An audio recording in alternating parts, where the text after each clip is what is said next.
आज तो गिरी है, लेकिन क्या वाकई में मध्य प्रदेश में इस तरह के और भी जगह काम हो रहे हैं? क्योंकि ये बहुत ही संवेदनशील मामला है। वो बच्चे थे, आप सोचिए, जो अधिकारी थे उन्होंने ये कहा है कि बच्चे वहां टिफिन देने के लिए आए थे, लेकिन जाहिर तौर पर जब असलियत वहां जाकर पता की गई तो ये सामने आया है कि बच्चों के हाथ तक गल चुके हैं। बाल श्रम तो हो रहा था, लेकिन एक ऐसी जगह हो रहा था जो कि शायद हम सोच भी नहीं सकते। और मेरे साथ प्रियंक कानूनगो जी मौजूद हैं, जो कि जो है राष्ट्रीय बाल आयोग के अध्यक्ष हैं, और इन्हीं की वजह से जो है ये पूरी कार्रवाई हुई है। प्रियंक जी, ये बहुत ही संवेदनशील मामला है, बच्चों के हाथ गल चुके हैं, अधिकारियों को कोई खबर नहीं है, आबकारी विभाग के नाक के नीचे ये सब चल रहा है। जब आप वहां पर पहुंचे तो क्या हालत थे? क्या बहुत सारे बच्चे वहां पर मौजूद थे? किस तरह की स्थिति थी? देखिए, वहां से कुछ बच्चों को भगाया गया, उसके बावजूद हमको 58 बच्चे वहां मिले। उनकी उम्र की तस्दीक होती, उनके बयान होते, इस सब की एक कानूनी प्रक्रिया है। वो बॉन्डेड लेबर थे या नहीं थे, ये जानने के लिए एसडीएम के समक्ष तत्काल बयान कराए जाते हैं। हम लोग बरसों से ये काम कर रहे हैं। हम लोगों को इस काम का ये अनुभव है कि एक बार बच्चा अगर एसडीएम और सीडब्ल्यूसी के बयान के बगैर कहीं भी चला गया, देखिए ये बेहद गरीब लोग हैं, ये अपनी रोजी रोटी के लिए उसी आदमी पे डिपेंडेंट हैं जो इनका शोषण कर रहा है, जो हजारों करोड़ का मालिक है।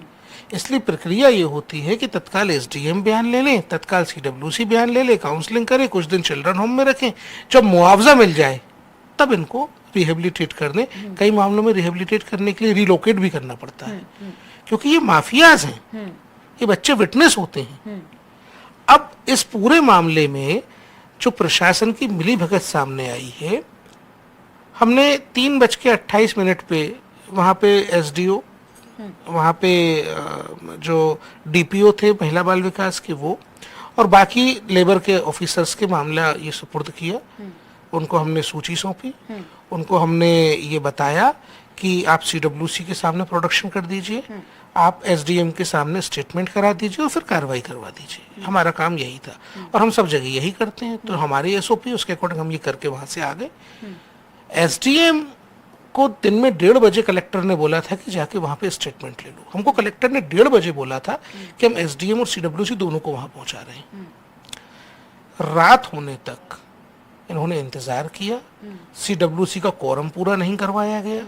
सीडब्ल्यूसी बिना कोरम के कोई ऑर्डर नहीं दे सकती, इनवैलिड हो जाता है, इलीगल होता है। कोरम 3 लोगों का होता है। सीडब्ल्यूसी का कोरम षड्यंत्र पूर्वक पूरा नहीं होने दिया गया। एसडीएम को 20 किलोमीटर का रास्ता हाईवे पर तय करने में 5 घंटे लगे। एसडीएम अंधेरा होने के बाद पहुंचा, एडीएम 7 घंटे बाद पहुंची, और इसका परिणाम यह हुआ कि फैक्ट्री वाले ने बच्चे गायब कर दिए। अभी बच्चे किडनैप हुए हैं, एबडक्ट हुए हैं, कहाँ हैं? पुलिस ने कोई प्राथमिकी भी इस मामले में दर्ज नहीं की है। देखिए, यहाँ 2 अपराध हुए हैं। पहला अपराध बच्चे बाल श्रम करते हुए मिले, उसमें जो प्राथमिकी दर्ज हुई है उसमें भी जो प्रधानमंत्री नरेंद्र मोदी जी ने साफ निर्देश दे करके जे एक्ट में ये प्रावधान करवाया था, मुझे अच्छे से याद है, हम लोगों को निर्देश दिए गए हैं कि बच्चों का नशे के रूप के किसी भी प्रकल्प में उपयोग नहीं होना चाहिए।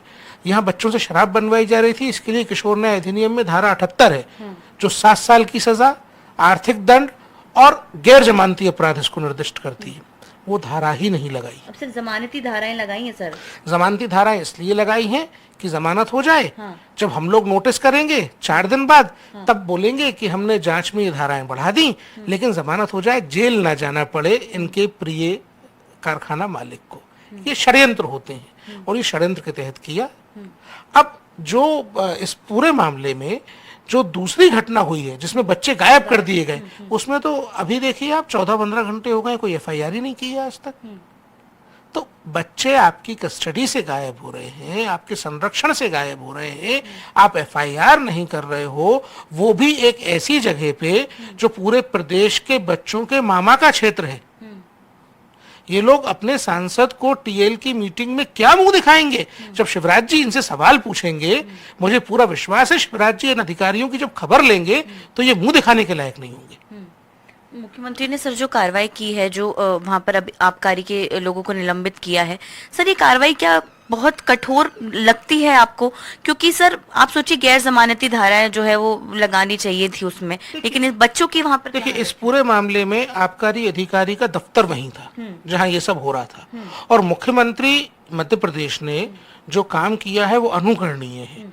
दूसरे राज्यों को ये सीखना चाहिए कि एक मुख्यमंत्री जब बच्चों का संरक्षण अभिभावक की तरह करता है तो क्या करता है। तत्काल 4 अधिकारियों को सस्पेंड करना आसान बात नहीं होती। इतने बड़े शराब माफिया के ऊपर क्रैक डाउन करना आसान बात नहीं होती। उन्होंने अपनी जिम्मेदारी पूरी तरीके से निभाई है। ये अधिकारियों की अकर्मण्यता है। और मुझे विश्वास है कि इस जिले के सांसद होने के नाते जब शिवराज जी आज आ रहे हैं, इन अधिकारियों की क्लास लगाएंगे तब ये सारे मामले ठीक होंगे। सर, अधिकारियों को क्या पता नहीं चलता? और सर, ये तो चलिए एक कारखाने का मामला है, वहां पर आसपास और कितने जगह होंगे? और आप तो चलिए कह रहे हैं कि अभी इतने बच्चे गायब हैं, पहले पता नहीं कितने बच्चे वहां पर और क्या काम कर रहे होंगे। जवाब तलब कोई करने वाला था नहीं वहां। डेफिनेटली आपकी बात एकदम ठीक है। वहाँ स्कूल की बसों में भरकर बच्चों को लाया जाता था, मतलब सब लोग ये समझें कि स्कूल ले जा रहे हैं। ये ट्रैफिकिंग का भी मामला है। वहाँ एक आश्रम बना रखा था, एक हॉस्टल बना रखा था, खुद का एक स्कूल खोल रखा है, उन बच्चों के नाम स्कूल में दर्ज कर रखे हैं। ये आपराधिक षड्यंत्र बहुत दिनों से बहुत बड़े पैमाने पर चल रहा था और ये सारे अधिकारी मिलकर उसको अंडर द कारपेट छुपाने का कोशिश कर रहे हैं। और सर, ऊपर से अधिकारी ये पत्र लिख रहे हैं कि बच्चे लंच देने के लिए आए थे अपने माता पिता को। ये कितनी बड़ी बात है सर? देखिए, कुछ जानवर ऐसे होते हैं जिनको कीचड़ में बदबू नहीं आती। उनका स्वभाव ऐसा होता है कि कीचड़ ही उनके लिए गंगा जल हो जाता है। तो ये अधिकारी उसी श्रेणी के थे। सर, आपको लगता है कि आगे इन सब चीजों को लेकर और ज्यादा अब गंभीरता से लेने की जरूरत है? तो प्रदेश भर में इस तरह के बाल श्रम अगर कहीं हो रहे हो, खासतौर से इन जगहों पे जहाँ पर बच्चों को होना तक नहीं चाहिए।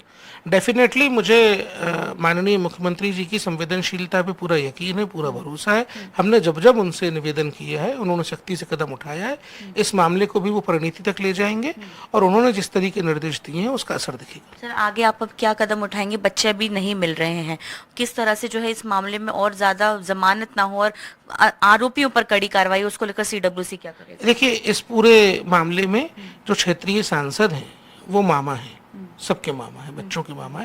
मैं उनसे समय मांग रहा हूँ। अब वो केंद्रीय मंत्री भी हैं, उनसे मिलूंगा, उनके सामने पक्ष रखूंगा, जिससे कि जब वो यहाँ पे दिशा की बैठक लें, टीएल की बैठक लें, इन अधिकारियों के खिलाफ कार्रवाई करवा सके। ठीक है। हमारे साथ देखिए प्रियंक कानूनगो जी मौजूद थे, जिन पर जो है चर्चा की हमने, जिनसे काफी जो है इस चीज को लेकर। लेकिन देखिए, जाहिर तौर पर ये गंभीर मामला है और जिस तरह से बच्चों को ऐसी जगहों पर गलत तरीके से जो है वो बाल श्रम करवाया जा रहा था, जाहिर तौर पर कार्रवाई तो हुई है। लेकिन फिलहाल अब ये देखने की जरूरत है कि अगर और भी कहीं ऐसी फैक्ट्रीज हैं जहां पर बाल श्रम करवाया जा रहा हो, खासतौर से ऐसी जगह जहां पर बच्चों को शायद आना भी नहीं चाहिए, बहुत दूर रहना चाहिए, वहां पर इस तरह की चीजें अगर हो रही हैं तो प्रदेश में इसको लेकर जो है काफी कड़ी जो है निगरानी, जांच और कार्रवाई की जरूरत है।